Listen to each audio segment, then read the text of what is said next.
Welcome to the Moffitt Method Podcast, where longtime strength and conditioning coach Tommy Moffitt explores everything from the art of coaching, improving performance, sports nutrition, and mental training. Now, welcome your host, Coach Tommy Moffitt. Welcome to the Moffitt Method Podcast, and I am your host, Tommy Moffitt. If you're listening for the first time, please take a moment to subscribe to the podcast and leave us a review. Our outstanding guest today is Coach Eric Donoval, Director of Sports Performance at the University of Wyoming. Coach Donoval is in his third year serving as the Director of Sports Performance for the Cowboy football team and his fifth year overall. Coach Donoval has been a member of the Wyoming Football Strength and Conditioning Staff since January of 2018. He was the Associate Director of Sports Performance for Wyoming Football in 2018 and 19 before being promoted to the head position in 2020.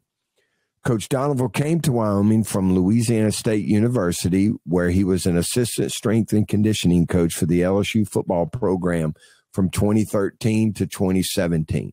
Prior to becoming a full-time assistant at LSU, Coach Donoval served as a graduate assistant strength and conditioning coach for the Tigers starting in the summer of 2010 through 2012. He worked with football and baseball as a graduate assistant and then went on to work with women's volleyball and men's golf.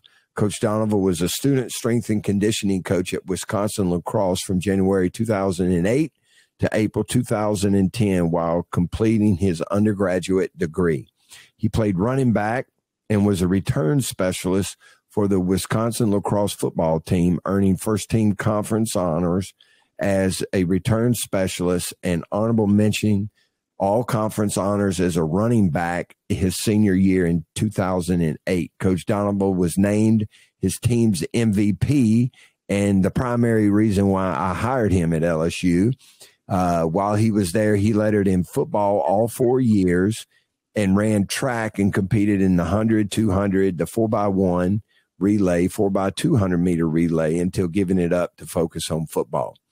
The Sheboygan, Wisconsin native completed his bachelor's degree in exercise and sports science with a concentration in strength and conditioning from Wisconsin La Crosse in 2010. He received his master's degree in kinesiology and sport pedagogy from LSU in 2012. Coach Donoval and his wife, Lindsay, have a daughter, Marley. Welcome to the podcast, and how's things going today? Well, first off, great to be here, Coach. Certainly appreciate the time and appreciate the opportunity to come on and have a conversation with you. Everything's going well right now. We're in bowl prep. We had a really young team this year, so it's been a rewarding season. To see some of these younger guys grow into specific roles and see them develop. So it's been a good year so far. We're just trying to finish strong now. Good. Do you know what bowl you're going to?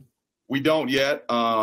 It's probably going to be the Arizona Bowl down in Tucson or the New Mexico Bowl down in Albuquerque. So we'll find that out on Sunday. So this week right now, the guys have off of practice. We're getting some lifts in, we're getting some team runs, and just trying to keep them sharp for when we get into practice and bowl prep. Good deal, man. That's awesome. And I know how challenging sometimes it can be. And when you finish the season with a bowl bid, that makes it all worthwhile. And, my first bowl game that I went to, Coach Stuckey told me I was running around, acting crazy, working my butt off, and Coach Stuckey called me over and he goes, "Look, man, our work is finished. We're going to do what we have to do to help the team win the game, but we're going to take our time and relax a little bit." So yeah, exactly. And that's the message that Coach Bowl has really preached to our team. A bowl trip is a reward for a long, grueling 12-game season. And we certainly want to win the game. That's priority number one, but it's also for these guys to see a different part of the country and enjoy themselves and be rewarded for their efforts that really started back in January. Yeah. It goes for months and months and months. Well, I'm glad to have you here. It's been a while since we talked, and you know, it's rewarding to see guys like yourself and Ryan and Ben and everyone having great success. And, you know, podcasting and running a business is kind of like insurance or financial services, you know, that type of business. You know, when you first start, you call upon all your friends and you try to sell them before you start looking for outside help. So I appreciate, you know, you coming on today. I know you're busy. Okay. Yeah, so absolutely. We'll get right to the questions. And this has been the first question I've asked everyone because although similar, everyone's journey and everyone's motivation is different. And so what was it that influenced you to become a strength and conditioning coach? Well, I think like a lot of strength and conditioning professionals, you know, I grew up around sports, and sports and athletics have always been a big part of my life and honestly a big part of my identity. Started playing football, soccer, baseball, basketball at a really young age. And when I got to middle school, I had a couple of really good friends, and one of their dads was the head football coach for the Sheboygan South high school football team, which was going to be the high school that I was going to go to. And so even from 6th, 7th, 8th grade, Dave Pfeiffer kind of dragged me into the weight room at a really young age. I didn't know much about training. I didn't necessarily enjoy training. But just being in that group of friends, really, he kind of dragged me in and held me accountable to lift weights. He'd open up the high school weight room at night, and we'd come in and he'd stay in there with us and he would give us guidance. So that was kind of my first taste of the weight room. And then obviously when I got to high school, he was a head football coach. And so we had a really good group of guys that really bought into the weight room itself. And so I owe a lot to Dave Pfeiffer for introducing me to the weight room and showing me the benefits of developing physically. And so from that point on, you know, my junior and senior year of high school, I really started to reap the rewards of hard work and resistance training. And looking back at the program that he had, you know, it was one of those Nebraska bigger, faster, stronger programs, and it was squats and it was hang cleans and it was bench press. So that kind of set the table for my love for the weight room. And so when I transitioned from high school to college, I had no clue that strength and conditioning was actually a profession. My viewpoint of it was, okay, high school coaches are teachers first. They coach football on the side, and then they kind of run the weight room stuff. And so I didn't understand the profession itself. And initially going into college, I wanted to be a physical therapist. Going to UW La Crosse, it's a very strong fitness and exercise sports science school. It's kind of what it's known for. So my freshman year, we didn't have red shirting at the Division III level. They have what's called gray shirting. And essentially what they do is they cut you for a year and they say, you just come back next year and then you can start your 4-year clock, right? So I go into it thinking, well, I'm going to gray shirt, you know. Well, I ended up traveling and playing a little bit as a freshman. And I had absolutely no concept of time management. And my grades slipped. To be honest with you, my grades slipped. And because the physical therapy route was so competitive, I almost set myself behind the 8 ball in terms of being able to get into a school that would allow me to go that path. And that's where I learned of the strength and conditioning concentration they had there. Obviously, a lot of the football players and my teammates were in that concentration. And so that's where I started to view strength and conditioning as, okay, this can be actually a profession. And this is going to be a lot more fun than being a physical therapist, because I'm going to be able to get to stay around athletics. I'm going to get to work in a weight room. And so that's where my teammate, Ryan Philo, was actually already down interning for you. And Ryan was like, listen, man, like, you got to come down here. Like, Coach Moffitt, like, this program, this school, the program Coach Moffitt runs. I specifically remember him telling me, dude, this is so awesome. Coach Moffitt listens to Lincoln Park in the weight room. He's got Cypress Hill blasting. Like, I'm like, this sounds incredible. And so I applied for the internship, and very, very fortunate that you took a shot on me and gave me an internship. And, you know, for all the listeners out there, I worked for Coach Moffitt for close to 8 years, and I'm forever indebted to you for giving me a chance through the ups and downs. I'm sure I made so many mistakes as an intern, a GA, even an assistant. But the mentorship and the guidance and the lessons you taught me, I'll forever be indebted to you for. And so when I got down there, then it kind of got real, like, this is what I really want to do. Yeah. And as I've went through my career in strength and conditioning, you know, a lot of people get into it because they want to be in the weight room and they want to lift weights. Playing at the Division III level, we kind of just had some Kines department graduate assistants that would essentially write a program, and it was a pretty good program, but there was no accountability held. If I wanted to skip a workout, there was no repercussions. And seeing the accountability and the expectations and the standards that you ran at LSU, I couldn't help but think, man, what if I would have had that? What if I would have had somebody guiding me at a really young age to do the right thing and make right decisions and push me and try to maximize my potential? And that's where it transitioned to giving back to athletes and giving back to them was something that I necessarily didn't have. And now it's about investing and molding young men. And so the motivation and the why behind kind of why I do it and why I'm still in it has obviously transformed through the 13 years of doing it now. Yeah, well, first of all, thanks for the kind words. It means a lot. And, you know, and you know this, and the people that were there know this. I recruited, you know, the Wisconsin and I guess you could say Midwest guys hard, because especially Division III guys, because I found that, you know, you guys played football because you loved it.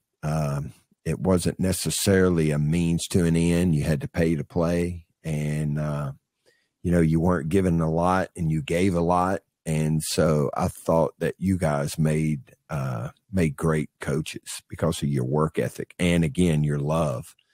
Right. But now, you know, there's something I want to ask you, and you may have uncovered something here. Your high school coach basically recruited you illegally as a young kid and persuaded you to. I'll say this: I was in the zone, whatever they zone off Sheboygan. Really, the huge city of Sheboygan, Wisconsin. You're either going to south or you're going to north. I call Sheboygan North the Cake Eaters. Yeah, so I'm in the south where that's a known fact. We actually worked, but I knew I was going there. Yeah, right. And so I don't want to throw him under the bus. I think he's still coaching somewhere. So poor guy, this guy. So did y'all beat, when you were in high school, did y'all beat the north side? We did. And here's what was really special. And everybody has special high school experiences. Yeah. I think a lot of people will always look back at high school being some of the most rewarding and fulfilling times with friends that you've had, obviously, through your whole life. College has its own fulfillment and purpose, and there's great things about that, and obviously at the professional level too. But when my group of friends got to Sheboygan South, the year before that, they had won one game, and the 4 years before that, they had been 0-36. And they had not won a game. And we ended up, it was just a great group of bought in guys, with a bigger purpose that was dedicated to the off season. And we ended up going 11-1 my senior year, and we lost in the quarterfinals. So just a complete turnaround of the program. which was really, really rewarding to see. And again, that kind of started with the high school football coach finally getting a group of guys that were bought in where he could give us guidance and we would buy into it. And, you know, that attitude holds true no matter what level of sports or sport you're playing with. You know, if you're going to be successful as a team, you got to have a lot of people bought in. They got to train hard. Right. And, you know, you're about, out of the 20 some odd podcasts I've done so far, you know, you're probably one of 12 or more people that all said that I did not know that strength and conditioning was a profession. Right. I think it's more common now because of, you know, Twitter and Instagram and all the stuff that you see. But the majority of people didn't know. And, you know, I didn't know. I found out once I got to college, just like everyone else. You know, I knew I wanted to coach, but I didn't know that collegiate strength and conditioning was a career. And then lastly, I didn't know that it was Lincoln Park that was the deal breaker, man. Lincoln Park and Cypress Hill. I'm like, all right, if Coach Moffitt listens to Lincoln Park, I'm a metalhead. I have to work for this man. I have to. There's nobody else I want to work for. Yeah. So when the Lincoln Park soundtrack came out from it was a concert. It was a live concert, I think, in Dallas. And I downloaded it and I was playing it in my office, you know, because I had a pretty good sound system in my office with that little speaker set. Yep. And I was jamming on it one day and Paul Jackson came in and goes, "Coach, what are you listening to?" And that was the first time I heard Linkin Park was that live album. So I think I probably came on to it a little later than most, but yeah, that was my stuff right there. Yeah. So that's awesome, man. That's awesome. And, you know, we had, the time that you were at LSU, you know, we had some really good teams. We had some really good players, and, our strength and conditioning staff then was as strong, you know, top to bottom as it ever was. And I had a group of young guys like y'all. And, you know, that was always important to me, recruiting young strength and conditioning coaches.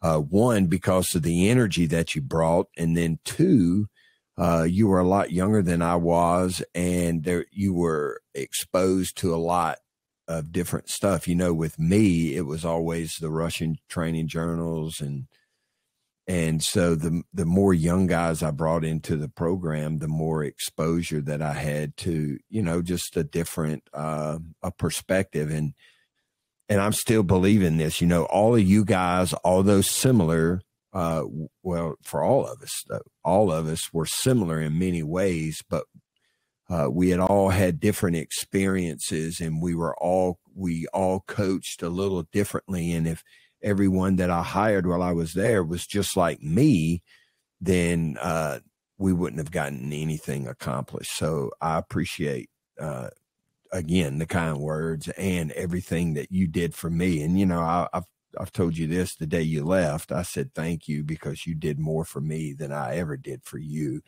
And I still believe that. And that goes for everybody that ever worked for me, did far for me as a boss than I ever did for y'all. So I appreciate that. I appreciate that. And, you know, looking back at those staffs, specifically, you know, one thing that we've all, and I can speak for all those guys all across the country now, is one thing was you always wanted to hire people that wanted to be head strength coaches. Mm-hmm. And you always told us to be the strength coach you want to be and be them today.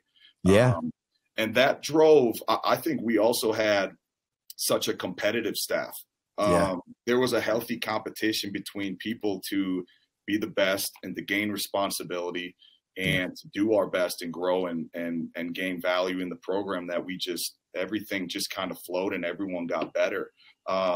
And, you know, to your point of, you know, you don't want necessarily people that are just, you know, Coach Moffitt, and you want different perspectives. What I think we did really well was we all took our different perspectives, but we were unified in our approach, and we spoke one language, and we had some different dialects with it, but we did it the LSU way. And maybe there's a different way that we could approach this player or a different perspective we brought. But at the end of the day, we were cohesive and we were unified in what the message was that we were speaking to our team. We were just maybe saying in different dialects. And I think that's really important to a staff dynamic as well. Yeah, that's exactly right.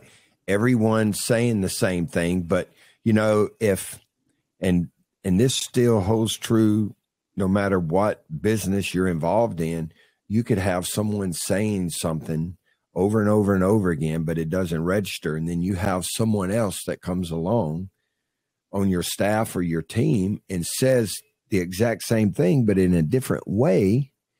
And then someone catches on to it. And that's what the LSU way was all about. And, and it's still that way. So I appreciate that. So now let's get into the nuts and bolts of training. And the first thing that I want to talk to you about is the type of technology that you're currently utilizing at Wyoming, and how does it influence your training? Yeah, so there's two main pieces that we utilize. Number one is velocity-based training. Now, when I took over, just from a budgetary standpoint, we just purchased straight up Tendo units. And that was kind of the first progression of implementing a type of velocity-based training in our program. And that's been really huge for multiple reasons. Number one, you know, we still program based off of percentages. That's kind of how I was taught. That's what I'm most comfortable with. We use Prilepin's chart, we use relative intensity, and we use percentages themselves to program the sets and reps and the intensities and volumes. But there's specific speeds that correlate with different percentages that we're trying to hit. Mm-hmm. So that's really allowed us to fine tune our training. And the first thought that comes with velocity-based training is, okay, well, it allows you to not overtrain the guys. But what we've seen is actually allows us to not undertrain the guys. Or maybe we don't have enough load on the bar to be hitting the thresholds and be training the specific quality that we're looking to train that day. So that's been really, really big in allowing us to fine tune the loads on the bar based on the state of the athlete day to day, because obviously that fluctuates. And the biggest thing, honestly, is it's driven intent. It's driven the intent at which our athletes move the barbell. It's driven competition within themselves and with other athletes that they're lifting with on the rack. So that's been a really, really big piece of equipment. Now, we did just purchase Elite Form about 2 months ago. So we're in the infantile stages of implementing that now. So really, we've used in season to acclimate our players on how to use it, how to type the numbers in, how to hit the start and the end button, all that kind of stuff. And then we'll probably get even a little bit more in depth in terms of the velocity analysis come winter time when the guys are used to it. So it went from Tendos to Elite Form, but that's been a really big piece of equipment to allow us to really fine tune what we're doing, drive intent, drive competition. You know, we have leaderboards in terms of power output. We have leaderboards by position in terms of who moved what load the fastest. So that's been really good. The second piece of equipment that's been really big for us is GPS. We currently use Polar, and, you know, we used Polar when we were down at LSU. So I've been using it for probably 8 years now. So with 5 years of accumulating data, we've really got a good system down in terms of, okay, for wide receivers, you know, what are the demands that they have during the heaviest week of camp? What's the demands they're going to see during a week of spring ball? And what that's allowed us to do is to take that information and assimilate it and deconstruct spring ball and deconstruct camp so that we can have a progressive model, whether it's in the winter preparing for spring ball or whether it's summer preparing for camp, and it allows us to progressively expose them to the demands that they're going to see on the field. Let's take a wide receiver, for example. The big things we look at, and you and I talked about this a lot when I was at LSU, is looking at the macros of it, and looking at it as a diet. If you look close enough at GPS, you'll probably find a problem somewhere. Doesn't necessarily means that something needs to be changed or fixed, but looking at the macros. So a wide receiver, for example, yardage, overall yardage, high speed yardage is really important. So zone 4, which is 12 to 16 miles per hour, zone 5, which is 16 miles per hour or faster. And then overall mechanical and physiological load. It allows us to take that information and progress them through the summer. So our goal is to hit 90% plus of the high-speed yardage that they're going to be exposed to in a full week of camp, and 50% of the total load that they're going to see. By no means are you able to actually mimic a full week of camp practice. But what we've seen is if you can get to 90 plus of the high-speed yardage, if you can get to 50% of the overall load, soft tissue injuries severely decline. And this year in camp, we had 0 soft tissue injuries. Wow. Which there's a little bit of luck that comes into that. To say you can mitigate all injuries is naive. That's not possible. But athletes get hurt when there's a drastic spike in intensity and when there's a drastic spike in volume, which that sums up camp right there. So the GPS has been really good to be able to quantify things and make sure that we're just not taking a blind approach to our conditioning, a blind approach to our speed work. We're accumulating enough mechanical load so there's a tissue tolerance that they have in terms of cutting and decelerations. So that's been really, really good for us in terms of exposing them to the demands that they're going to be seeing by position. Yeah. So you're still breaking it up with the mechanical versus physiological load, correct? Yes, we are. And the mechanical load, and Polar's put out a few updates. They call it muscle load now. And that's an even better metric than just using accels and decels, because if you take one acceleration and you have a 300-pound lineman do 1 acceleration and 1 deceleration, that's going to read as a load of 2, right? 1 accel, 1 decel. If you take a 180-pound defensive back and have him accelerate once and decelerate once, it's also going to have a mechanical load of 2, but the physiological demand is completely different based on body weight. And so what muscle load does, it takes into consideration body weight. So when you look at the loads, sometimes our offensive linemen have some of the highest loads. Well, that's probably a little bit more accurate because of just the demands it takes to overcome inertia with that type of weight and move. So the internal load or the physiological load has been really good in terms of how we quantify, are we getting better with our conditioning? It also allows us to not just arbitrarily program rest periods. When we do, I'll take on Fridays, we do what's called Cowboy Shuttles. It's a team run. It's a blend of change of direction and repeat sprints with some accountability kind of built into it. We can look at, we have the iPad out there. When the majority of the team gets down to 70%, let's roll into the next step. And we can also track the time it takes for that. And we can also do the same thing with tempo runs. And what's great about Polar is on the iPad, it'll give us the heart rate of the whole team throughout the whole session.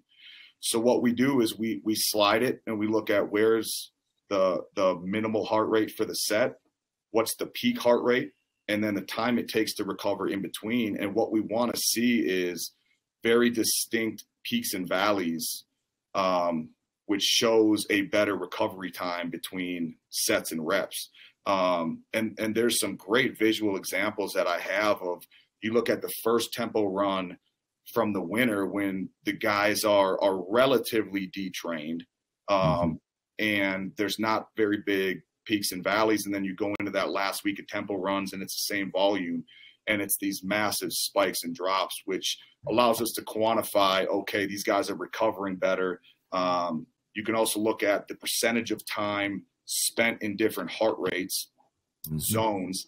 For example, that first week of tempos for winter training, you might have 7-8% of the time spent in 90% plus, which is kind of that red zone. And then all of a sudden you look and you're running the same volume 7 weeks later and you have 0% there. So that tells us that from an aerobic standpoint, the conditioning is accomplishing what we want it to accomplish.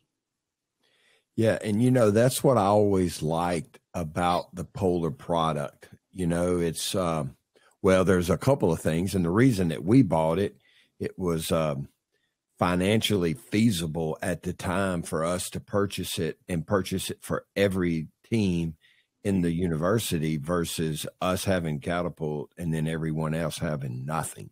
Right. But you also, you got heart rate, which is critical in my opinion, when you're looking at someone's conditioning.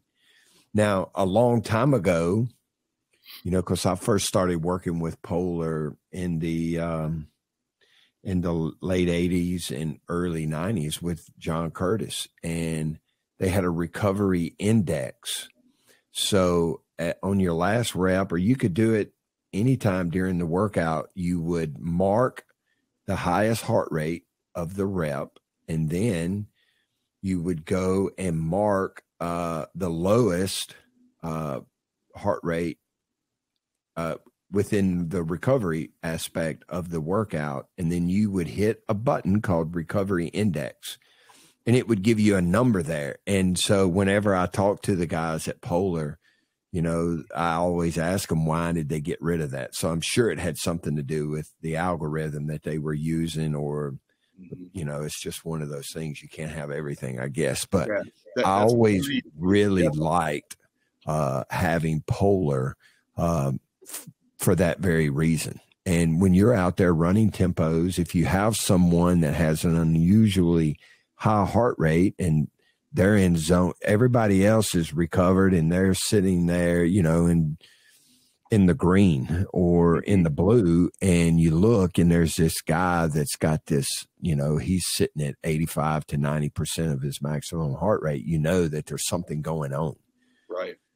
That's so, you can send a trainer over there to take a look at him, and sometimes it's just a matter of pulling the strap up, or the guy, didn't sleep at all the night before. He could be dehydrated or taking Adderall for class, or who knows what.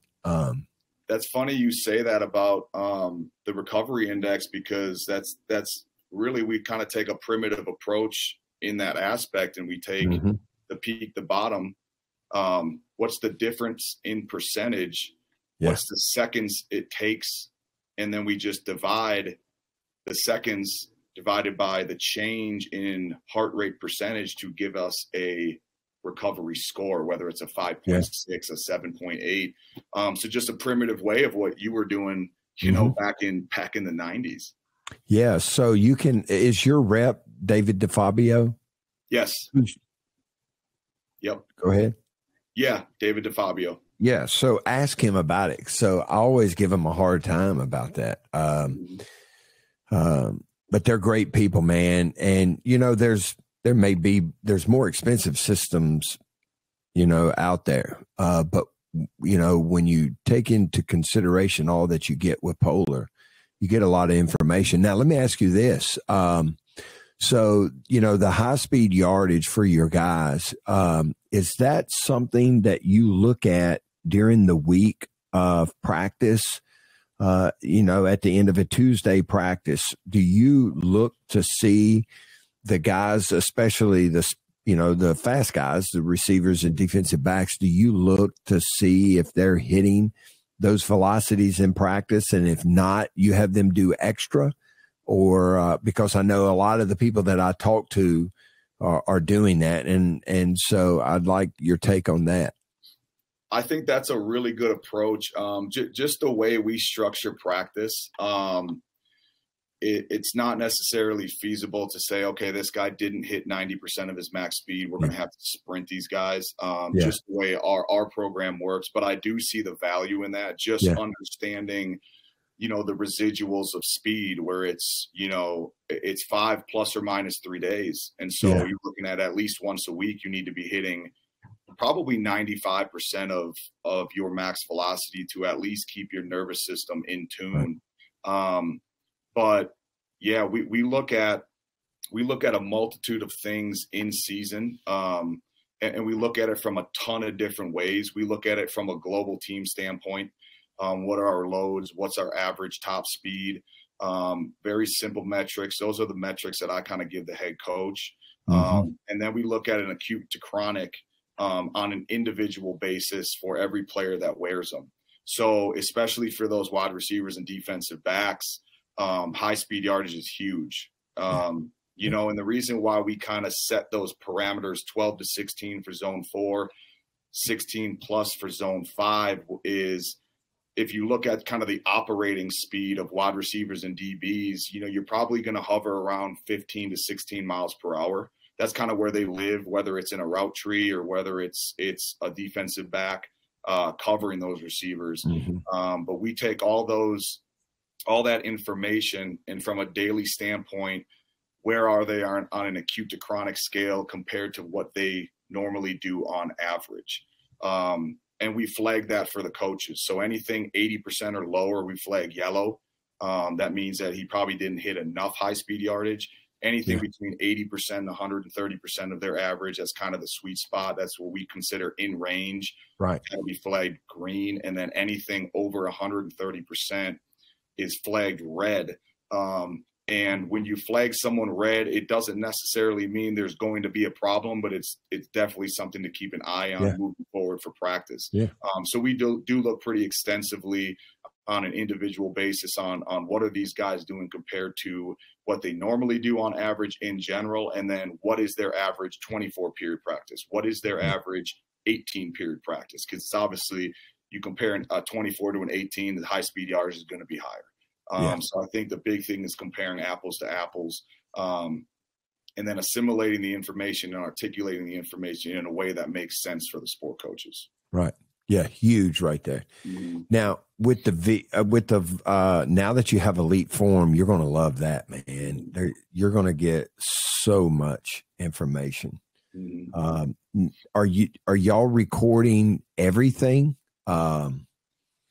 Or are you just focusing on the core lifts when you're using the Elite? Yeah, we just focus on the core lifts, back squat, the bench press, and then any ballistic movement, whether it's a jump squat and Olympic lifts. Now, the mistake I made was I bought the Tendo units without the crash mats when I first bought them. And so, I don't know what was going through my head, but they got here and they didn't have the crash mats like we had at LSU. So we didn't use them with Olympic lifts just because I didn't want to smash one. Now with the Elite Form, that's where I'm excited about specifically using it for the Olympic lifts, but we use it for just the big rocks of the program. Anything that we're going to program a percentage with, back squat, bench press, cleans, and we'll use it on some unilateral lifts like a barbell split squat. You can see deficiencies left to right. You'll see asymmetries for sure. And I think unilateral power is important too, but we just use it for the big rocks and try not to overanalyze things and make sure that everything is valid and we're comparing things that are very reliable day to day. And have y'all I don't have much experience with Elite Form because we had Perch, but the valuable aspect of it for us was being able, and this is going to lead into another question, but the valuable part of it for us was being able to look at the different position groups and individuals and the team as whole to make sure that we were hitting the correct velocities within the correct percentage bands. And so if we programmed a certain percentage, but the velocity, let's say we're doing strength work and, because when you say velocity-based training, a lot of people thinks it's all about going fast, but it's just as important that you use that system when you're going slow. So if we were training for strength and I prescribed a certain percentage, and then you're looking at you're looking at the readout on the tablet on the rack, or if you're looking at the report after, and if your target velocity was, 0.4 meters per second, and then everybody, the team average and the positional averages and the player averages are all at like 0.5, then you wasted an entire day of squatting or pressing or pulling, So that's what I always liked about it, because and what's really neat is when you started breaking it down by position, and you could see different position groups hitting the correct percentages or velocities, and then you would see other position groups that were not hitting the correct velocities or percentages. And so that's what I liked about it, because when you have Tendo, you have to hand jam everything. Yeah.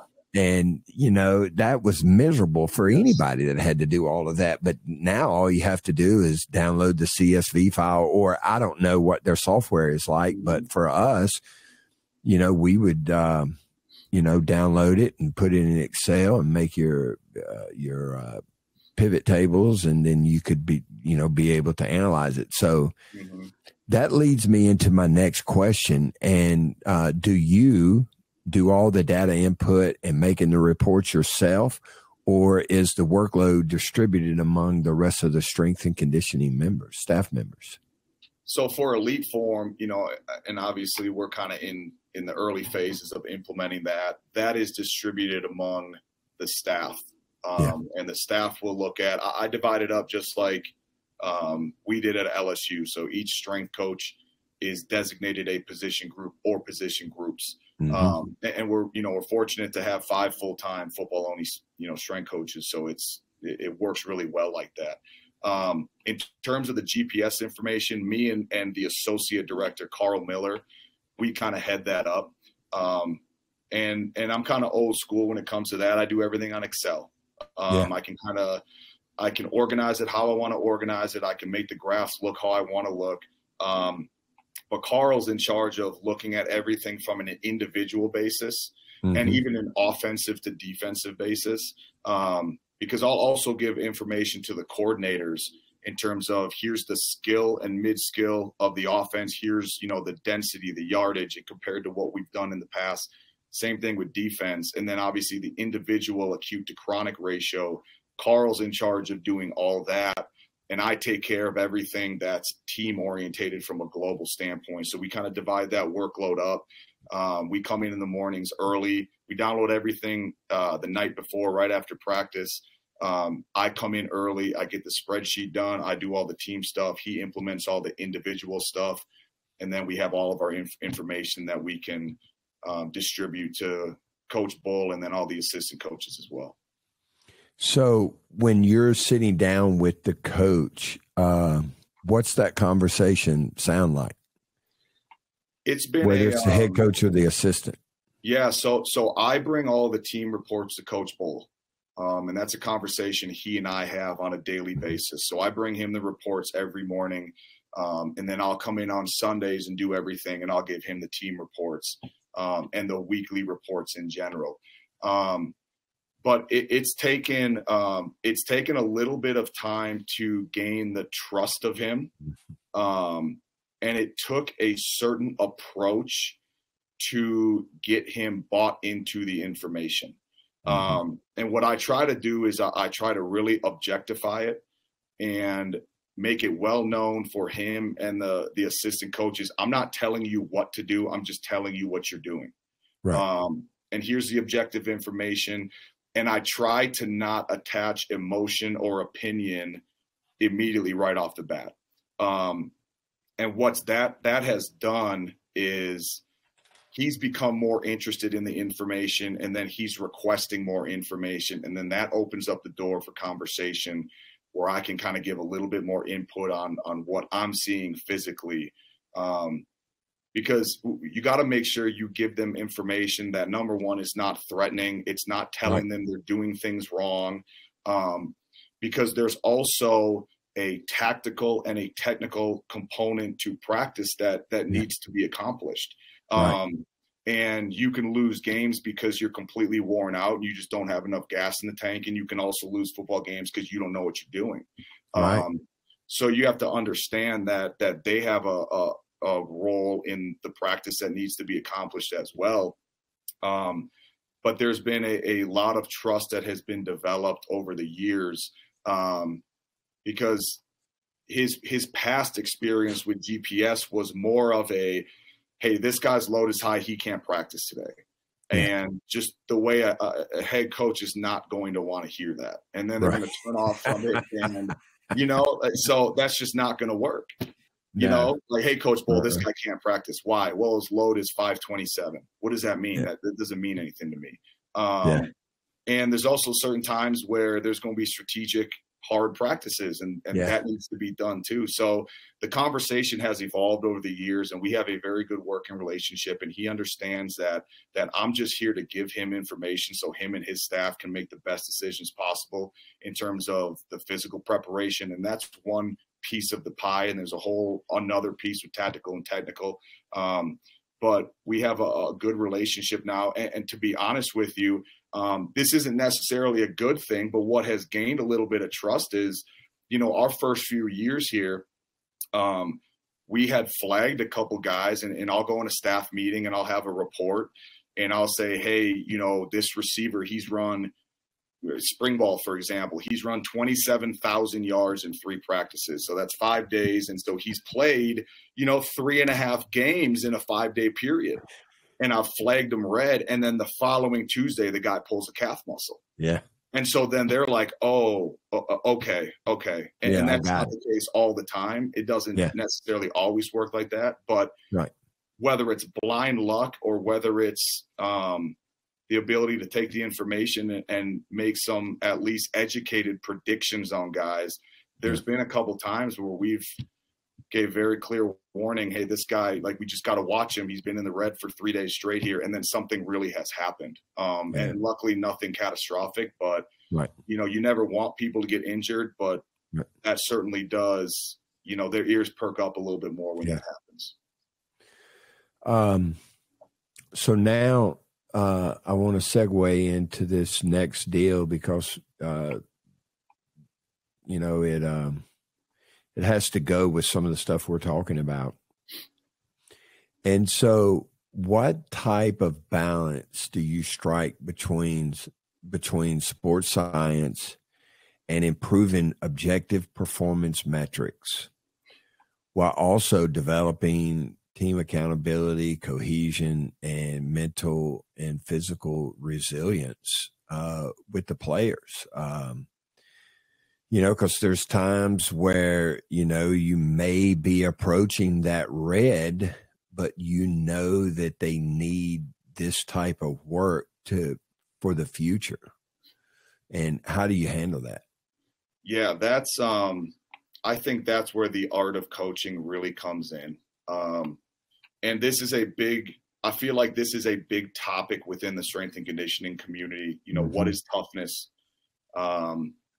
Is toughness task specific? Can you develop mental toughness? Can you develop physical toughness? And there's a lot of polarity out there of, hey, we should just sprint and we shouldn't condition, or, we just need to grind these dudes and we need to just do military training. And, they're not Navy SEALs either. And I think the art of coaching is striking a balance between, we need to improve these guys physically. That's our job. We need to get them stronger. We need to get them bigger. We need to get them faster. But I think that's the rational side of strength and conditioning. And that's a very important side of it. It's an important piece. And there's also a psychological and emotional part of team sports. And I think it's equally as important to have guys voluntarily confront things that are hard and understand that they can push themselves past what they thought they could, whether that's conditioning, whether that's just discipline and doing the right thing in all aspects of your life. I think those are both really, really important. And so when I kind of look at how do I describe my philosophy, it's a new school progressive approach to training with an old school mentality. And there's going to be some days during the week where we're going to do some really high quality work. acceleration days and max velocity days, and even some change of direction days. We got to keep the quality really, really high. We got to drive performance. We have to raise the ceiling of their capability. And that takes rest periods. That takes a fine-tuned technique to things. That takes a ton of coaching. And then there's other times where we got to go out there and we got to get after it. And we got to do hard things. And there's still got to be a reason for doing it. But we have to push these guys past what they thought they were capable of doing. And when they can learn to not have preconceived notions of what this is going to be, and they understand this is going to be hard, good, I'm going to grow from this, and they embrace it, and it's not a survival mindset, it's a thrive mindset. Right. That's where the resiliency and, I believe, mental toughness comes in, and physical toughness. And I think they're both really, really important. So if I look at a weekly schedule, and I'll take summer, for example, Mondays and Thursdays, those are really high quality days. We're going to try to drive performance metrics. We're going to try to get these guys better in a certain way. Tuesdays and Fridays, those are get after it days. And we do what's called cowboy shuttles on Fridays. And that's kind of a blend of all aspects of what I'm talking about right now. So it's essentially different combinations of shuttles with a little bit of repeat sprint sprinkled into it. The whole team's out there. And I will give them, let's say, a 60-yard shuttle, 5 back, 10 back, 15 back. I'll give them different combinations. So the first rep might be 5 back, 10 back, 15 back. The second rep might be 10 back, 5 back, 15 back. And then I also give them either a direction to face or a foot to touch with. And so they have to execute as a team. Everybody's got to do it right, but we're also accumulating some good mechanical load. Depending on the distance of that final run, we're also accumulating some zone 4 yardage. But there's also an accountability standpoint where you have to do your job for the guy next to you. And we as a team have to do it all correctly, because that's football. Yeah. It's 11 guys doing their job to the best of their ability for the guy next to them. And then what we'll do towards the end of summer is I'll crank the music in the stadium, and they'll have to do everything with hand signals, and it's crowd noise. And so, that to me, that's really, really important. We don't need to be military leaders and train them like Navy SEALs, but we certainly can't walk around with white lab coats on either. It's got to be a good blend of, yes, we have to get these guys better, and there's certain metrics that need to be improved.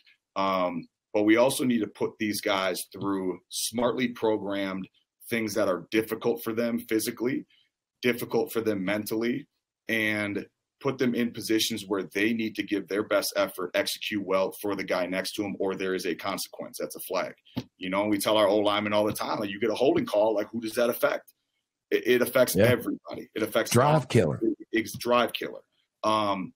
So in such a polarized time of strength and conditioning, with those two things, I think a blend of both is really, really needed to be able to drive performance and also create mental toughness, create robust athletes. And both of those things are critical, in my opinion.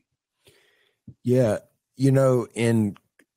In any collegiate sport, really any high school sport, man, we played Catholic High, played Edna Carr High School in the quarterfinals game last week, and they brought fireworks, they had smoke, they had a band that, and there's a lot going on out there. And then when you go to a collegiate atmosphere, it only steps it up more. And you have two bands, you have the crowd, you have the PA announcer, you have coaches screaming and yelling. Yeah. And there is so much going on, and it's not a sterile environment. And it's been shown with S2 cognition, people who lack focus or struggle in those type of environments. And so I'm a firm believer, I am, that you have to put collegiate athletes in some chaotic situations so that they can learn to focus. It's just like any other skill. When football players get fatigued, their attention span and their focus and their ability to control themselves sometimes begins to wane. Yes. And then you add their girlfriend, their mom, their aunts and uncles, and you put all of these variables into it. It's not a sterile atmosphere, and there's a lot going on.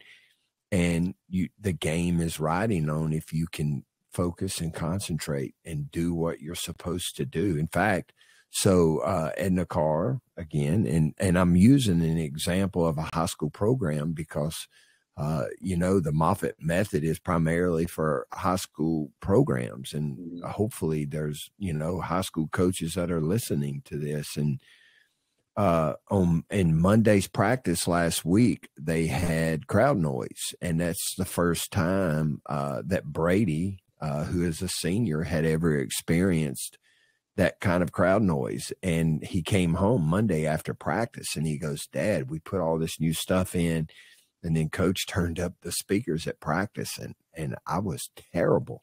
Yeah, and I said, "Well, did you learn anything?" He said, "Yeah, I have to stay calm, and I have to make sure that I'm focused and dialed in." And reading his lips and watching the eyes and the hand motions and the signals from the sideline. And that's the way it is. And that's why you do that type of stuff. And there is a pressure, especially on Saturdays. Yeah. There is a pressure that cannot be duplicated necessarily in practice. And, these guys also need to understand that they will always be judged. You will be judged your whole life. And you will not be judged on your intentions. You will be judged on your actions. And so when we have one guy mess up, he missed the line by an inch, he probably thinks, well, what's the big deal? You will be judged. You're going to be judged in practice by your coaches. You will be judged by the fans. You will be judged by the media on Saturdays. You will be judged off your film, and that dictates your playing time. And so you got to put these guys in positions where there's pressure on them, and they will be judged on a scale for everybody, an even scale. Yeah. Amen, brother. I'm right there with you. All right, so let's talk some programming here, and this is a rhetorical question for me because I know you do, but I want to know what differences are there in programming for the different position groups at Wyoming. Yeah, so I think a lot of the differences come on the field work. In the weight room, we're going to stick to the big rocks. Everyone's going to squat. Everybody's going to clean. Everybody's going to push press. Everybody's going to bench. Those big rocks will always be staples in our program, regardless of what position you play. I think we split it up really skill and mid-skill, and then big skill. Now this year, we're going to probably split it up even more in terms of the mid-skill, the tight ends and fullbacks. And we might do some different stuff with them. But the field work is where it really differs in terms of what they do by position. So when you look at offensive and defensive linemen, we either pull or push sleds 3 times a week. And there's different emphases for each one. Their game is very horizontal. And so our objective is to take all that vertical strength that is built in the weight room and be able to apply it in a horizontal fashion. So they do normal acceleration work.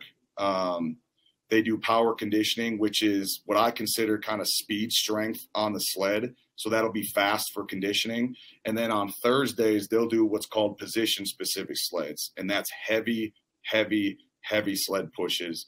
And different types of sled pushes where we're going to try to mimic the technique that they're going to be using in the trenches a little bit more.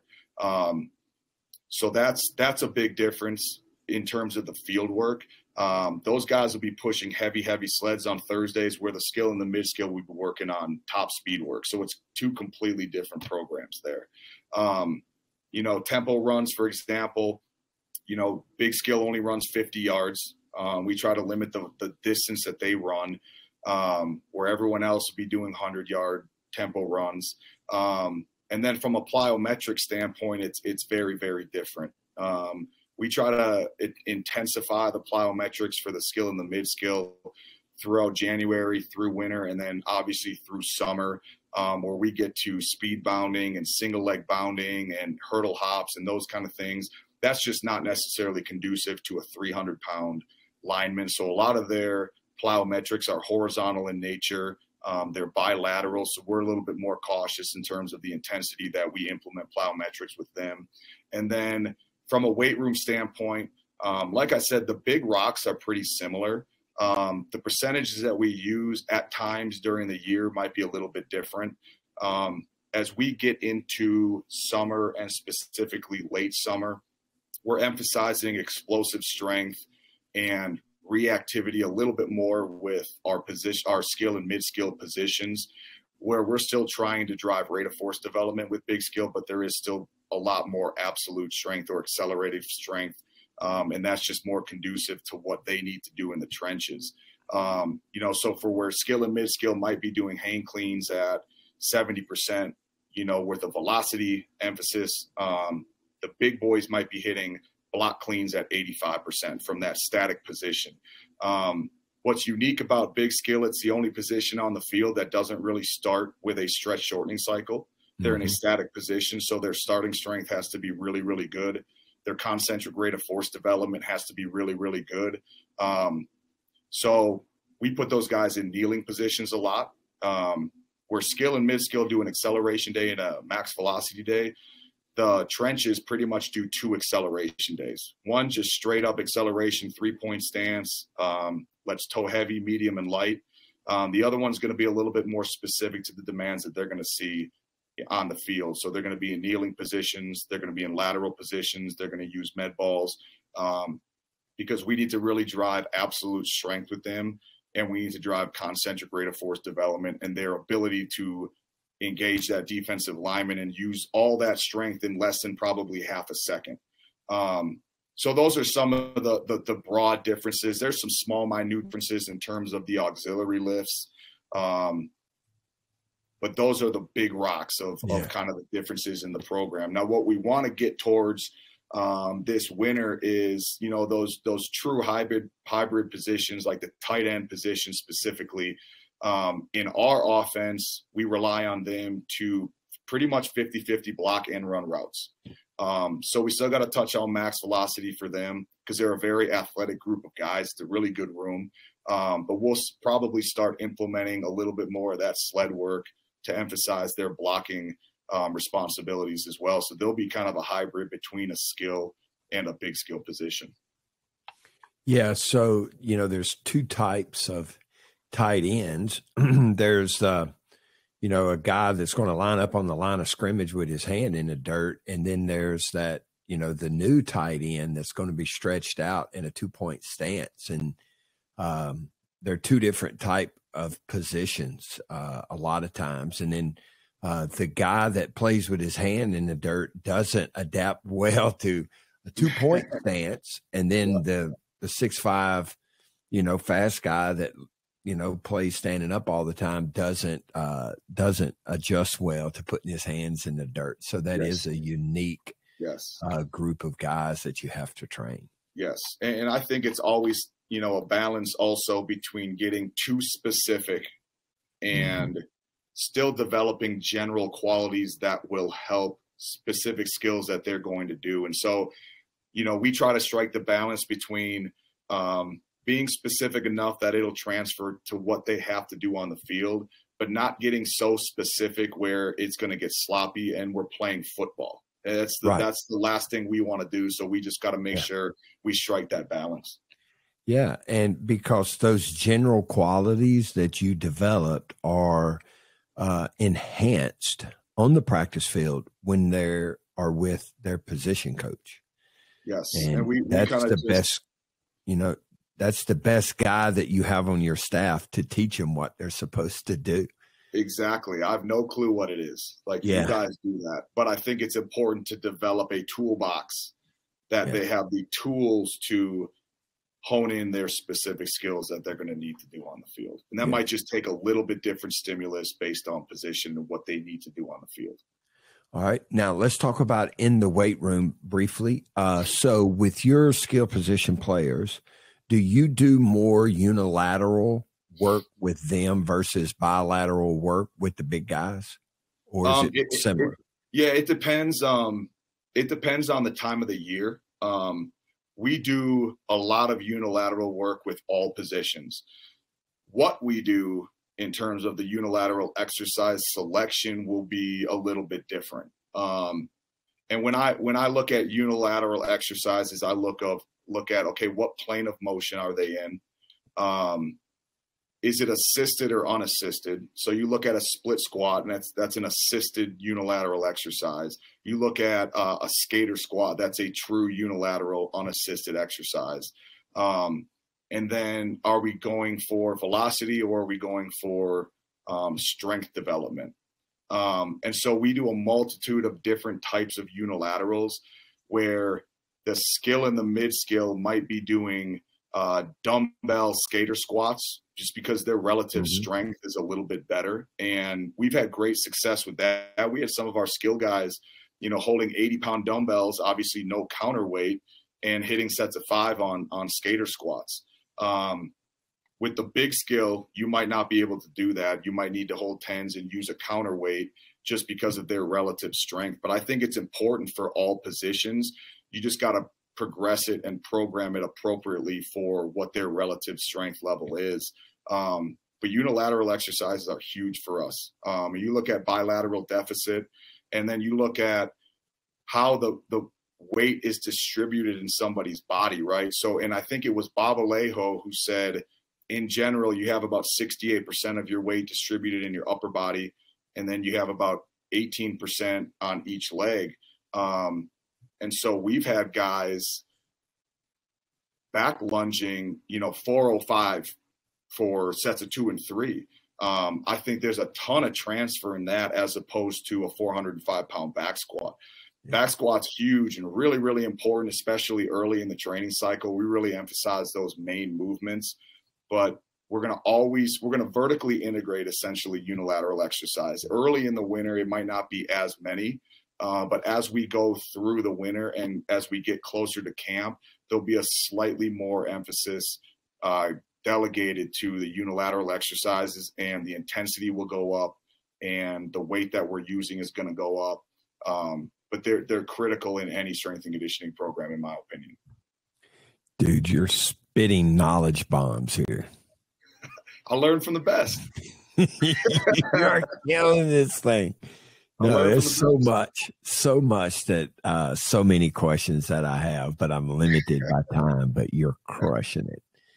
All right. So, now let's move on. All right. Great stuff. And it has to do with all of this. Mm-hmm. But, it's a hot topic right now about hamstrings. And, a lot of your coaches and people and kids are going to say, Coach, I need to stretch my hamstrings. My hamstrings are tight, or my hamstring is sore. I need to stretch my hamstrings. So I want to talk to you about the amount and type of work that you do. And is it flexibility? Is it dynamic mobility? Is it something that you do in the weight room, or more global response to the overall training that you do that helps you to ensure that, our hamstrings are going to be healthy? Because it's one of those things that, if you really, we've all seen guys that grab their hamstring and say, I pulled my hamstring, and then the next day they're out there running full speed. Mm-hmm. And then there's the guys that are out for weeks. So tell me about, what you do to ensure that your guys have healthy hamstrings, and the philosophy behind it, or the idea behind what you do and why you think that you guys remain healthy.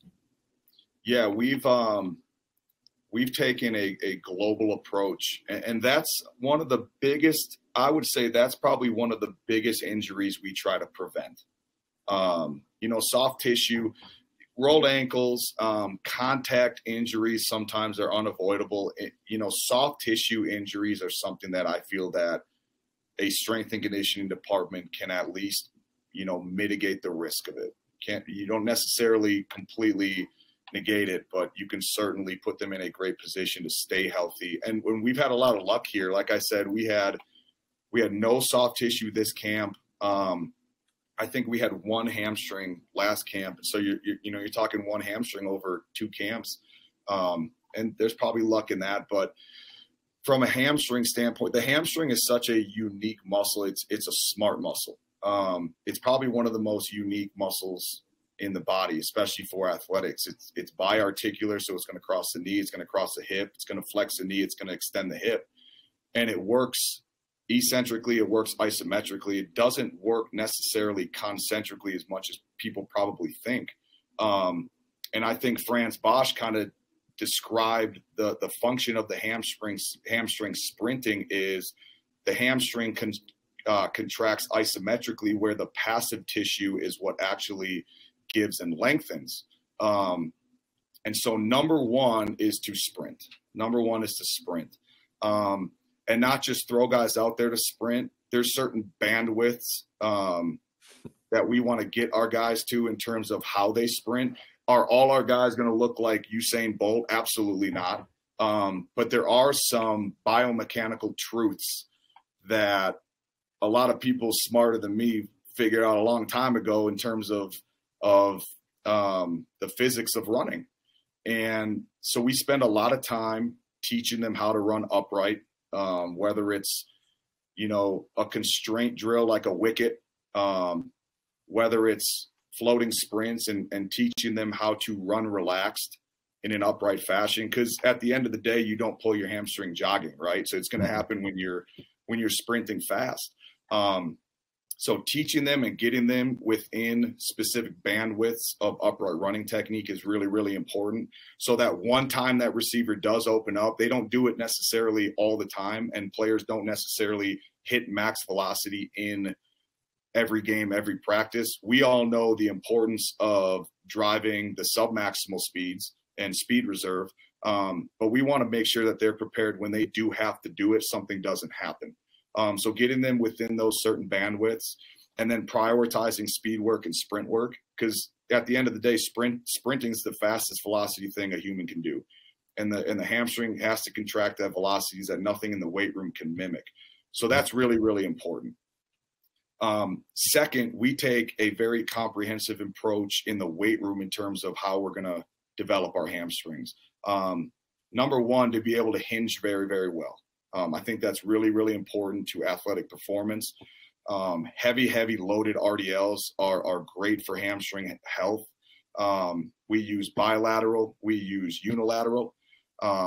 We touch on eccentric work, so we strengthen that muscle at length and we lengthen the fascicle, which is really, really important. We do different types of isometrics, whether it's on a fizz ball, where it's an isometric contraction that's also engaging the glute. Because sometimes the hamstring can take over if the glute's not strong enough, and that's where you're going to run into some issues too. So we load the hamstring from a hip dominant and a knee dominant standpoint. We hit isometrics, we hit eccentrics, and we do a little bit of AEL even with them. So we'll get them on a glute ham raise, and they'll hold a 45-pound plate, and they'll lower it for 5 to 6 seconds with that weight. They'll pass that weight off, and then they'll pull back up. Wow. So we do a ton of different stuff in the weight room to strengthen the hamstring in a multitude of different ways. I still think, back to our unilateral conversation, unilateral strength with the hamstring is equally important. Okay, because as soon as that foot lifts off the ground, you engage the lateral oblique subsystem. It engages the adductor, the glute med, and the hamstring, which is a completely different motor pattern than when you're bilateral. So we do a ton of different single leg good mornings. And again, within all these exercises, you can load them a lot of different ways. We can just do a straight barbell single leg good morning where they move to that A position, they hinge back, and then they drive back up aggressively. Or we can put a safety bar on their back, give them a little bit of hand support, and now we can load the movement a ton because we've added stability in that same motion. So long-winded answer, sprinting No. number one, get them within a bandwidth of correct sprinting techniques. So when they have to do it, those motor patterns are there and they can do it in a safe way. And then strengthen the hamstring in a multitude of different ways: hip dominant, knee dominant, bilateral, unilateral, eccentric, isometric. And that really kind of creates a robust posterior chain. And we've had a lot of success with that here. Wow. Yeah. And you know, you were a proponent, an outspoken proponent of a lot of that stuff while you were here. And then you've added some stuff to that. I can tell, and you've taken it, you know, a few steps forward. So that's really good. So your philosophy on that hasn't changed since you left Baton Rouge. No, we've certainly expanded it a little bit, and we've made mistakes with it. You know, I remember my first year up here, we had just finished spring ball. And it was a little earlier than what we normally do now. So I had them for 2 to 3, I think it was 2 weeks after spring ball to train them. And then they would have discretionary during May, and we would start summer. And, you know, we're sitting there like, okay, let's do some fly 10s. Let's get some baseline numbers on these guys, right? Well, and we were doing like a 20-yard build. Like, it wasn't even like that aggressive.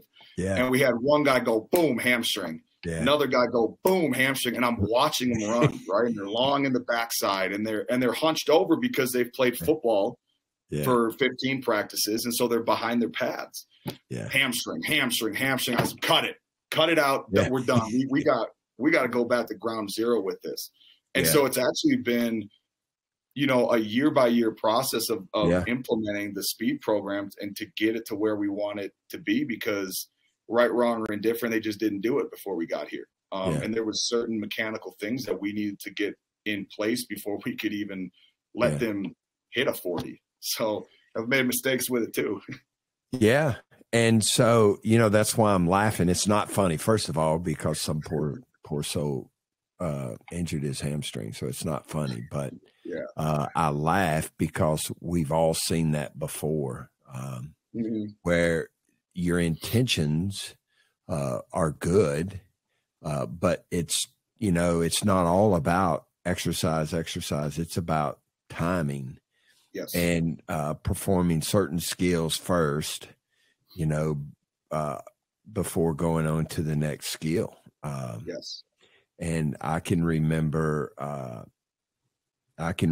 developmental squad training, you know, the Freaky Friday workouts and stuff. I know exactly what me and Ryan wrote that up. We're doing sprint floats. It was like 4 hammies. I'm like, well, I'm getting fired, so that's good. Yeah, stop. Yeah.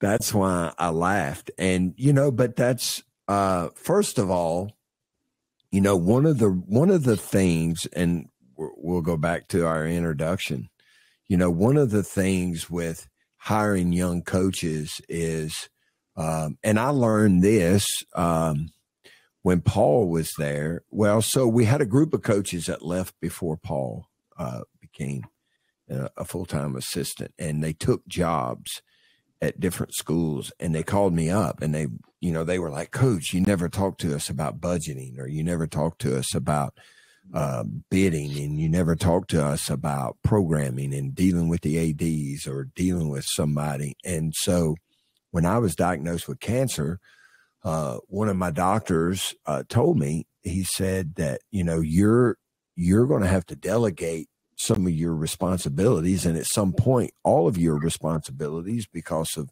your surgeries and, you know, your recovery.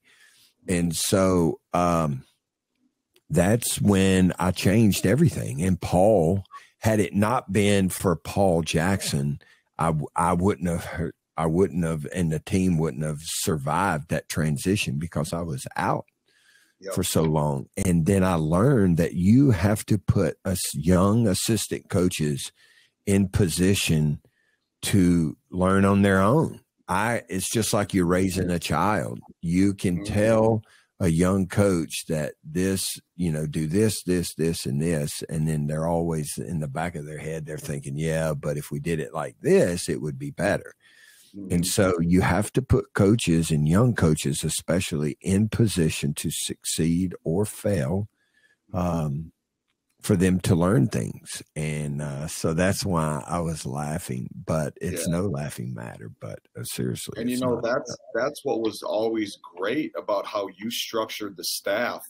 Mm-hmm. Was I was a head strength coach for an Olympic sport at age 24, and fed with a fire hose, and didn't know what I was doing yet. And you have to learn. You got to get baptized by fire, and that's kind of what I can again speak for everybody. We're very appreciative of the responsibilities that you entrusted us with, because there's no other better way to learn than by failure, and to be, I got to train volleyball and I don't have the safety net of Coach Moffitt. Like, it all falls on me, and that's a different type of pressure. So that was all critical. When and I told you that women's volleyball was your football team. Exactly. And you train them just like they are your football team. I mean, the means and methods are different, but the planning and the organization and the implementation of the program is just like a football team. And they're no different. And when Paul left, Coach Fran Flory was a nervous wreck about who was going to train her team.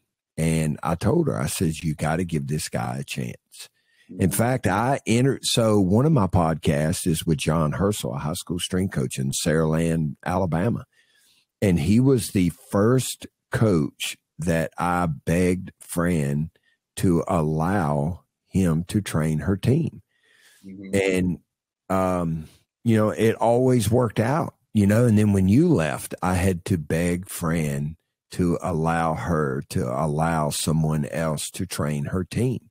And then when he left, and every time she was cautiously optimistic. And then after a month, she would come and say, he is doing such a good job. Yeah. But that was, that was part of it. If you can't train 25 members of an athletic team, how are you going to train 125 members of an athletic team? And it doesn't matter what their gender is or what the demands of the sport are. You have to learn by doing. Mm-hmm. And that was we digressed there for a moment, but it's important. And that is, that was the joy of what we did there. And that's why our staffs were always so good. It's because of the multifaceted training that you guys were exposed to and having to learn. Well, I'll give you the best example. I had, and I've told this story many times before, but I coached this guy at the University of Miami. His name was Ty Weiss. And when Ty left, he did his journey through the NFL, bouncing from team to team until he got cut. And then he decided to go into coaching, and he took a job in the Panhandle of Florida. And he called me, and this has probably been 5 or 6 years now. He called me. He says, Coach, it's been longer than that. It's been 8 years probably. He said, Coach, I've got this kid on my high school team. I'm telling you right now, he's going to be a great strength coach someday. So I was like, yeah, sure, Ty, call me. Okay. So 6, 7, 8 years go by, and he calls me. He says, Coach, you remember the guy I told you about in high school that I was coaching? I said, yeah, I remember him. And he goes, well, he's looking to do an internship. Would you talk to him? I said, absolutely, And so I hired him to come to Baton Rouge. He went to Delta. No, it wasn't Delta State. It was Jackson State to play football. And then he transferred to West Florida. He graduated from West Florida, had a great strength coach there. And then he came to do an internship with us, and I ended up hiring him full time, and he trained women's volleyball. Now, beach volleyball. So while he was an intern, just like all of you guys, you worked with a lot of different teams. And then when I hired him to replace Tim Johnson, who left with Vic to go to Baylor because Tim was training them. So he took over beach volleyball. And then when we all got let go, he started looking for a job. And he didn't have to leave. He just chose to leave. And he got the job at Jacksonville State. So he had never been a full-time collegiate football strength and conditioning coach and ended up landing a job at Jacksonville State University because of his experiences with the other teams. He played collegiate football. He worked with our team, but he had never been a full-time collegiate strength and conditioning coach. And that doesn't happen often. But it all has to do with the training that you guys got and your work ethic. And it's not about me. Again, y'all did more for me than I ever did for you. Well. Yeah. So, all right, back. That was a long. We digressed severely then, but that's okay. All right. So let's talk about off-season training here real quick. And, can you tell, and we've talked a lot about it, but I want you to be a little more specific. And if you could just tell us what a normal day looks like for the Wyoming strength and conditioning staff and the football team in January. Just take us through a normal day and maybe break down the week. You don't have to go in depth a lot, but I'd just like to know how that looks. Yeah. So we get here, we'll always get here 1 hour prior to whatever the first group is. So we do a run lift split here. So we run in the mornings and then we let them get breakfast. We let them have a couple hours, whether they have a class or not. And then they come back and do their lift. And so it just consolidates it just a little bit more. They can just go cleats only IPF. They come in, quick warm up, weightlifting shoes on, and we roll. So we'll get here at 5 a.m. and we'll get set up in the IPF for whatever we're doing that day. And then we'll have that first group at 6, and then we'll have a second group at 7:30. And all I do is split the team in half. So I take half the big skill there at 6, half the big skill there at 7:30. Same thing with the skill and the mid skill. And what that just allows us to get more eyes on the athletes, and numbers are just a lot more manageable. There's times where we do team runs. Those are important too. But a normal training day, we'll divide it in half. And so we'll hit that run in the morning. They'll go to breakfast. They'll go to class. At that point is where we'll run all the GPS data from whatever we did in the morning. And then we'll have 3 lift groups. They usually start at about 11 a.m. So we have an 11 o'clock, a 12:30, and a 2 o'clock group. And so we'll lift the team. And then if we have any modified or surgical guys, especially coming off a season, whether they had a labrum repair or a knee or whatever it is, we'll have an injured group at 3:30 so we can give our full attention. Oh, wow. And they're not just kind of floating around the weight room. We've done it the other way in the past. We've tried to consolidate all injured guys into one group, but it's just a strain on the eyes of the coaches. And at the end of the day, we need to give our undivided attention to everybody. So that's what a normal day is structured like. We lift 4 times a week. So we lift Monday, Tuesday, Thursday, Friday. And then we run in the morning every day. So we run in the morning, Monday, Tuesday, Thursday, Friday, and we have a team tempo run on Wednesday. So that's kind of that extensive work. That's our low day. It splits up the week, and that sets them up for a very high quality Thursday, whether it's the Excel work and the sleds with the big skill, or whether it's max velocity work for the skill and mid skill. So that's kind of how our days are structured on a daily basis. So, Paul Jackson does something very similar to that, where he always does his running in the morning and then does his lifting in the afternoon. And that's good, because you break it up, number one, and then you do the running in the morning, and then they're able to replenish those calories. And so a lot of the guys will have 2 meals in them before they work out again. And so that's really good. I like that. And I really like Zatorsky that. talks about, science and practice. That's probably one of the first books you told me to read. Yeah. Zatorsky talks about being able to, especially with his weightlifters and weightlifters in general, how the more you can split up the training load, the better the quality of the work's going to be. And what we've seen is, let's say we have a heavy conditioning. Let's say it's Friday and we have heavy conditioning in the morning, and then we're going to squat these dudes, after that. This way they can sell out on conditioning. They know that I'm not going to go right into the weight room and get under a barbell. And then the quality of the lifts in the afternoon seem to be a little bit better because, like you said, they have a couple meals in them. They've been able to recover just a little bit. So that's it. We've had good success running like that. And I think, honestly, the first time I had heard of it being done like that was from Paul Jackson. And then you go back and you look at some of, the Bible of strength and conditioning, science and practice. And Zatorsky talks about it. It's like, well, probably has a little bit of merit to it. Yeah, because the Russians broke their training up, into 2 trainings a day. And then the Bulgarians, they would snatch max and take a break for 45 minutes. And then they'd come back and do clean and jerk and take a 45-minute break after that, and then come back and squat, and then take a break, and then come back, at lunch and do something similar, and then come back at night and, do something else. And so their training is spread out over the entire day because they're not going to class and they're not going to work. Right. But yes, that is very true, and great piece of information. So now this is all new stuff, and it's actually now it's more prevalent in high schools.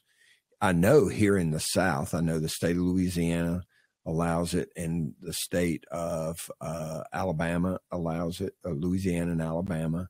I don't know about Texas, but at Wyoming, does the football staff take advantage of the 4 hours that's allocated out of the 8 for strength and conditioning for tactical and technical preparation during the off season? And if so, how has that affected what you do with the team? Yeah, we're really, really fortunate here. Coach Bull gives me all 8 hours pretty much all off season, which is really, really important to us. Because kind of like what we touched on before, there's certain toolbox development that I feel that needs to be put in place prior to getting them on the practice field. The only thing he does is he takes 30 minutes, like the last week or 2 of each training cycle, so the players can meet with their coaches, so they can start installing and going over some things. So at minimum, I have 7.5. So that's what we're incredibly lucky to get all 8 hours here. If I was in a position where Coach Bull decided he did want to take 4 hours, I think the best way, my approach would probably be to GPS those guys up, quantify what they're doing, and then see where it fits into what we would be normally doing in a weekly schedule anyway. So maybe those change of direction and those conditioning days might get ramped down a little bit, and you maintain the quality aspects and continue to develop speed and continue to develop strength in the weight room. So that would probably be my approach if he did that. But we're very fortunate here where we can kind of go through the whole winter and whole summer with all of our hours, in our holster. Yeah. And, and that's, I really like that attitude because the emphasis is like it always has been, and that's on developing your players the best that you possibly can physically. And, at a lot of places, that 8 hours is split down the middle. And so when you do that, then you're cutting your preparation in half. Yes. And then players end up spending a lot more time performing, the technical and tactical aspects of their game. Right. But so there's cost and there's reward. And although you spent this time running plays, you're missing out on 4 hours of development. And there are a lot of players that need that development. And it's going to be interesting how the transfer portal and all of that affects this, because, you're going to be getting, it's going to be a lot like the NFL where you start getting free agents. And some of those guys that enter the portal could be underdeveloped compared to what your current roster spot is like. Right. And so that's going to require a lot of extra work. Yeah, and it's even amplified. I would say it's amplified in, here where it's truly a developmental program where we have defensive linemen coming in at, 230 pounds. We have DNs coming in at 215 pounds. We got to get those guys to 290. We got to get those DNs to 250. And without that general preparation, where does that set them in October and November, where they've had plenty of skill work from August all the way up till then? But the lack of the physical general preparation, I feel like in the long term, especially on a yearly cycle, that's where it's going to show up. Yeah. Yeah, I do too. I do too, because, your goal is to put a good product on the field so that they can utilize all that technical and tactical stuff. And so that was a concern of mine at LSU. And it's a concern of mine still today. And it's just one of those things we got to wait and see how it all unfolds. Yes. All right. So similar to that, are there some things that you've noticed that incoming freshmen are lacking when compared to the older players on your squad? I think, number one, we're in a unique situation here just because of the altitude. So that's a consideration that you really have to take into account. We have a lot of kids from LA, a lot of kids from Texas. And so they're coming up from sea level. And so acclimating them, I mean, we gotta really hone back what we're doing. And honestly, it's similar to what we did with the freshmen at LSU. They maybe get through the warm up, because really it's about teaching them how to do things. There's only a certain amount of physical development they're going to get with. I have them for maybe 5 weeks usually. They don't come in quite as early as they did at LSU. They come in maybe 3 to 4 weeks after the vets start. So it's about establishing standards and establishing a work ethic and establishing how we do things. But the biggest thing is like motor control, just seeing them move their body weight through different dynamic movements. You'd be surprised at the lack of coordination, the lack of motor control they have. So just those really foundational dynamic movements really help them. And then really one thing we noticed this past summer, as we got towards the tail end of summer, we started teaching the technique and the mechanics of deceleration, is how these guys are unable to stop their bodies. Where when we're doing a like XL decel, like we used to do at LSU, it's a 5-yard XL with a decel, and these guys are up on their toes. They don't understand how to sink their center of mass. They can't sink their pads down. They don't have the eccentric strength to stop themselves. It was eye-opening how you have very good athletes, and then we just want them to stop on a dime, and it's just horrible. So motor control is one of the biggest things, teaching them how to move their body through a full range of motion with control. Deceleration was a huge thing. And then just general strength, especially at a program here, general strength is usually pretty lacking. So those three things are some pretty big rocks that we've kind of noticed that needs to be reinforced when they get here. Yeah, that's awesome. And so you've been a collegiate strength coach now for 12, going on 13 years. What's probably been the most valuable lesson that you've learned so far? I tell you what, I still have Moffitt 101 notebooks full of stuff in my drawers that I reference. So there's a lot of gems in there. I think one big thing for me, and this is something I work on to this day, is the athletes don't love it like we do. They don't love it like we do.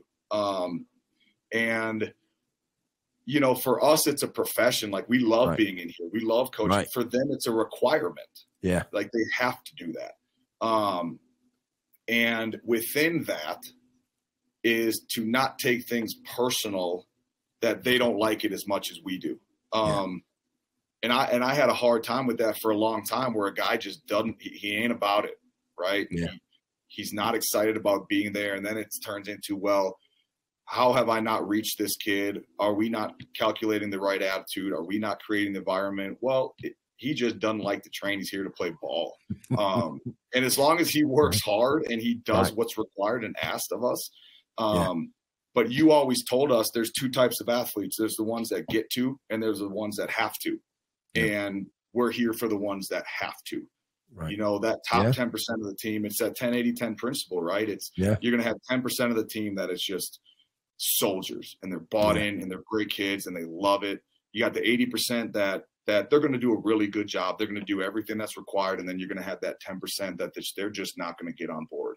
And our goal is to take that. We're going to still invest in that 10%, and we're going to pour our heart and soul into them. Mm-hmm. But at the end of the day, it's about shifting that 80% towards that top 10%. And the more we can do that, the better.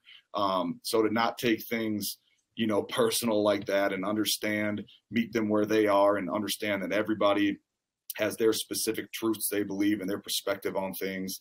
But that we're here for the have to guys, and we got to get them right. And, another thing was, there's a ton of sets and reps and programming that comes with strength and conditioning. And that's a critical piece of the profession is putting together a program that yields results. That's very important, but that's like 10% of what being a strength coach is. It's an important 10%, but being a mentor, being a psychologist, being a big brother to some of these guys, being a leader for these guys, holding the line, holding the standard. There's so much more that goes into it than typing up a program. It's about being in the eye of the storm and coaching on a daily basis.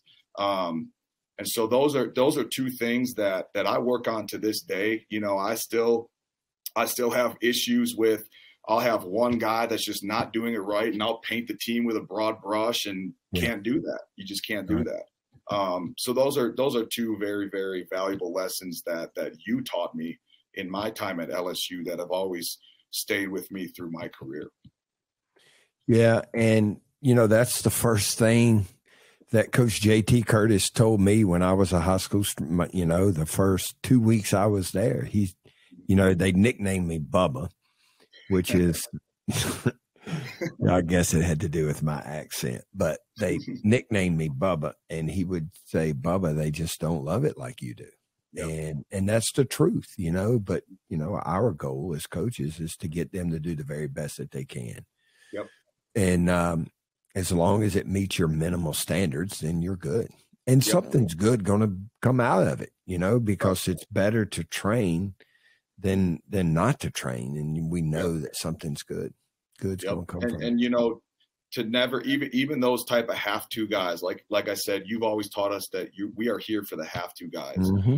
And you never know when it's going to click for a guy. That's right. And a good example I can give you, and you remember him, Savion Smith. Yeah. Savion Smith was a 5-star recruit out of IMG.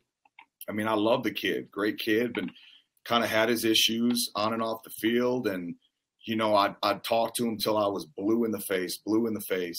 And then he ended up obviously getting dismissed, went to a JUCO, and then played at Bama. And I think he's still playing in the league. Yeah. And I was like, I talked to him about a week ago.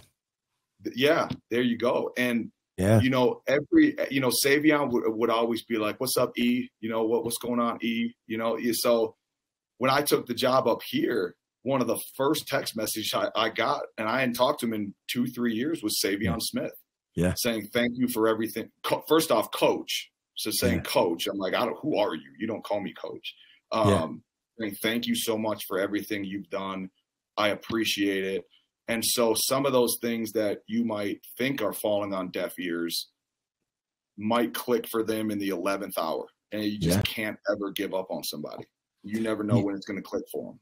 Yep. He's a starter in the NFL. Yes. Figured it out. Yeah. I've had coaches come and after the first practice, because a long time ago you had freshman practice. They started practice a week early. It was grueling too. So you'd have, 25 freshmen plus, 10, 15 walk-ons, and you would spend an entire week of 2 a day practicing. And That's where you take pictures of your feet because your dogs were barking. Yeah, my dogs were barking, man. And coaches would come in and say, so-and-so will never play here. Mm-hmm. And it's happened my entire career. So-and-so will never play here after the first practice, freshman practice. Yeah. And he didn't know where to line up for stretch, much less run a play. Yeah, toss him out. Let's give him a break, coach. And that's what it's all about, though. That's what it's all about. Yes, well, and a story to this day, with our non-travel squad. I talk about Barkevius Mingo, who started in Freaky Friday. Yeah. And ended up to be, I don't know, a first round, second round draft pick, played in the league for a long time. It's not where you start. It's the work you put in and the process you dedicate yourself to. So, Benny Logan was in that same group. Yeah, that's another one. Yeah. Tyson Jackson, who ended up playing 10 years in the NFL, was in that group. Tyson was, Coach Miles recruited him to play left tackle. And the guy played defensive tackle in the NFL forever. Yeah. Glenn Dorsey was in the developmental. He's the most he won more awards than any football player in the history of college football. Now, somebody may have beaten it since then. But Glenn Dorsey, Tyson Jackson, Benny Logan, Kiki Mingo, and on and on and on and on were guys that were redshirted and in the redshirt program. Andrew Whitworth was in our developmental program, the Freaky Friday workout. And so it just goes on and on and on. And guys that, Rudy Oswanger was a guy that, his coach said he'll never play. He'll never play here. And the guy was academic All-American, won the Drotty Award, which is the academic Heisman, and then played professional football. Yeah. Ollie Highsmith was another guy that we were told will never play here. By his position coach, said he can't play here. And he went on to be an All-American at LSU. Right. So it happens all the time, man, at every level in football. Yes. Yep. Well, unfortunately, our time is up, man. I can't thank you enough. And I knew you were going to do a phenomenal job, but you crushed it. And just knowledge bomb after knowledge bomb after knowledge bomb. And this is one of those podcasts that I'll end up listening to 3 or 4 times before I digest all of it. And so I really, really, really appreciate your time. I know I'm especially asking a lot in the middle of football season. So I appreciate you coming on here today and taking, time out of your busy schedule to do this for me. So I appreciate it. Well, I'm certainly appreciative of you, Coach. Everything you've done for me and continue to do for me. So it was obviously an honor to come on and have a great conversation with you. So I certainly appreciate the time and really appreciated catching up with you and talking shop. Good deal. Well, I appreciate it. And tell Lindsay and Marley, I haven't got to meet Marley, but I've seen her, I've seen her picture a bunch. She looks like a sweet little girl. And she's got 2 great parents. I know that. Appreciate that. So you can follow Coach Donoval on Twitter and Instagram at Eric Donoval, and that is EricDonoval. This brings us to the end of today's podcast. Thank you very much for tuning in. If you're someone that's interested in doing a podcast with us, or if there's someone that you would recommend as a guest, please don't hesitate to email us at podcast@themoffittmethod.fit. I hope that you enjoyed this episode as much as I did recording it. And if so, please subscribe and leave us a review.